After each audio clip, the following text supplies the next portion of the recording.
Welcome. In this video, I'll be discussing strategies for estimating the population mean mu. So we'll be using a confidence interval.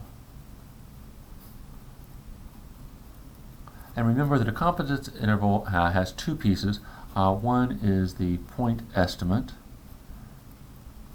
and the other is margin of error. And we usually use the symbol E for that. So since I'm trying to estimate the population mean, it makes sense that for my point estimate, I'm going to use the counterpart from a sample. In other words, x bar, the sample mean. So I need the sample mean, and that'll be plus or minus the margin of error. So how are we going to calculate this margin of error? Well, margin of error has two factors. One is a critical value that is determined at least in part by the confidence level. I'll use a capital C for the confidence level. And then the second piece over here is some measure of error, the standard error. In this case, since I am estimating the mean, I'm going to use the standard error of the mean. So, little sidebar, the sample mean will be normally distributed with a center at the population mean, and then the standard error of the mean is sigma over square root of n, where sigma is the population standard deviation. So this is the mean for x bar, and this is the standard deviation for x bar. Alright, so it makes sense that we would use the standard error of the mean here, and in other confidence intervals, for the critical value, I've used a value from the standard normal distribution, z of alpha over 2. Okay, so there are a couple of issues here that we need to fix. First of all, if I'm constructing a confidence interval to estimate the mean, I wouldn't have any way of knowing the population standard deviation. You may recall that in order to calculate this, I would need to know that. So instead, I'm going to use the sample standard deviation as a substitute. The downside of that is that I won't be able to use a critical value from the standard normal distribution. In other words, I can't use a z-score. That's because when I take the sample mean and look at its distribution, the distribution of its z-scores, so if I take x bar minus mu over s over the square root of n, this does not follow the standard normal distribution.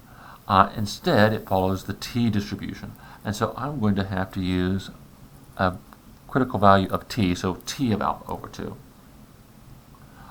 If we need to look up a critical value, we can use the inverse t function in the calculator.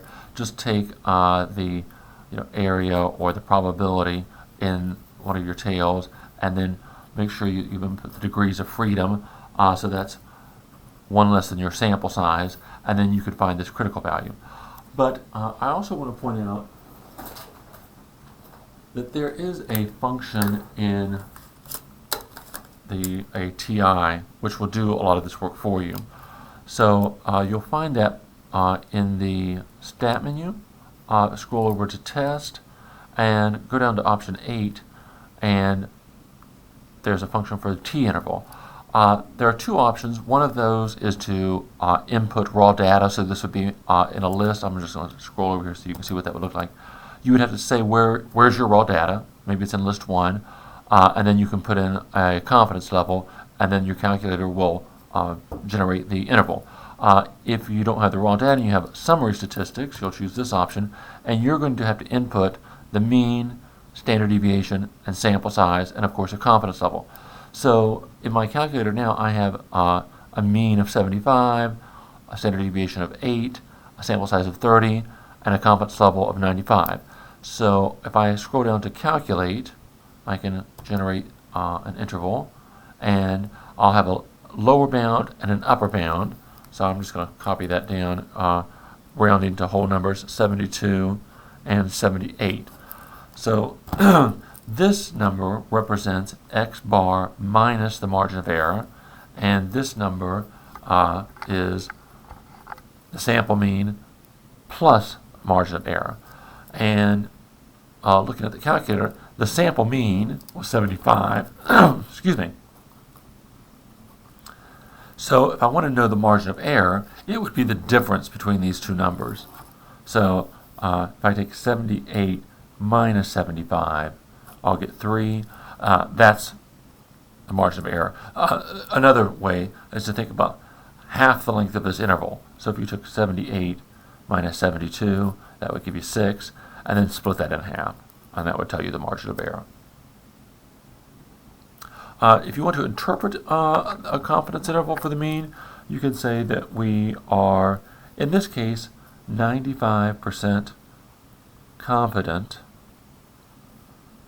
that the population mean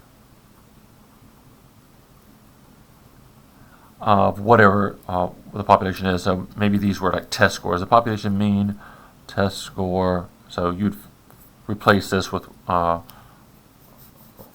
to match whatever context you're working with, is between, in this case, between 72 and 78. All right, so I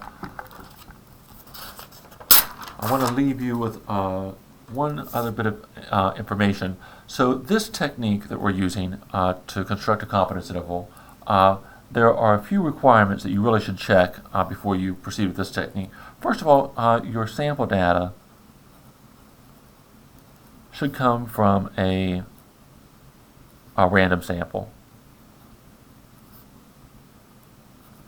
Secondly, we want to make sure that the population is normally distributed.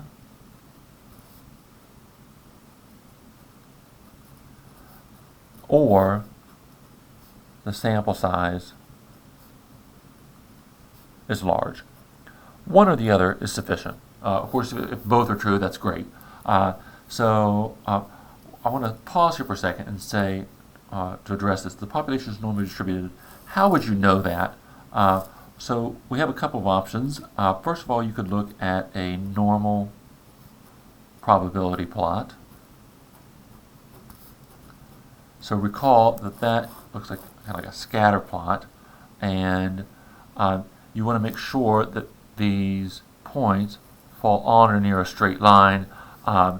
You can sometimes calculate the correlation coefficient R and make sure that's at least as big as some critical value that you would look up. So that's one option, and you might use that in conjunction with a box plot. So we call that a box plot, sometimes called a box and whisker plot, will indicate if there are any outliers. Usually an outlier is indicated by something like an asterisk or a special symbol that's outside of the range of these whiskers. So if you have outliers, it may be problematic to use this strategy for constructing a confidence interval. So check those two things. And then lastly, we want to make sure that our sample size is small relative to the population. So we'll say that our sample size, n, is less than 5% of capital N, which is the population size. All right, so those are an overview of how we can estimate the population mean using a T confidence interval. You need a point estimate and margin of error. The margin of error is the product of some critical value from the T distribution and the standard error of the mean. You can use the T interval function in your calculator to generate a lower bound and an upper bound. Just know that if you do that, you may have to deduce the margin of error by subtracting the mean from the upper bound. And before you do any of this, you'd want to check to make sure that you meet these requirements. All right, see you next time.